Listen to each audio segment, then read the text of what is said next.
కాకినాడ జిల్లాలోని కొవ్వూరులో ఉన్న వారాహిమాత ఆలయాన్ని దేవాదాయ శాఖ అధికారులు స్వాధీనం చేసుకున్నారు.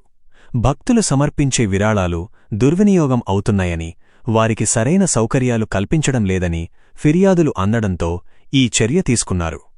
ఈ ఫిర్యాదుల ఆధారంగా జిల్లా కలెక్టర్ ఆదేశాల మేరకు దేవాదాయ శాఖ విచారణ జరిపింది.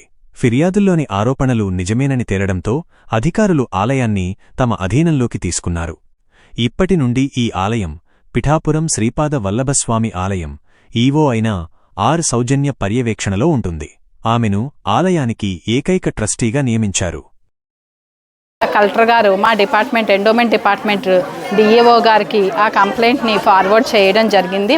వారం రోజు డిఈఓ గారి సమక్షంలో, ఇన్స్పెక్టర్ గారి సమక్షంలో, కొంతమంది కార్యనిర్వహణాధికారుల సమక్షంలో ఈరోజు డిపార్ట్మెంట్ వారు హ్యాండ్ ఓవర్ తీసుకొని ఈరోజు నన్ను ఇక్కడ సింగిల్ ట్రస్టీగా ఏర్పాటు చేయడం జరిగింది.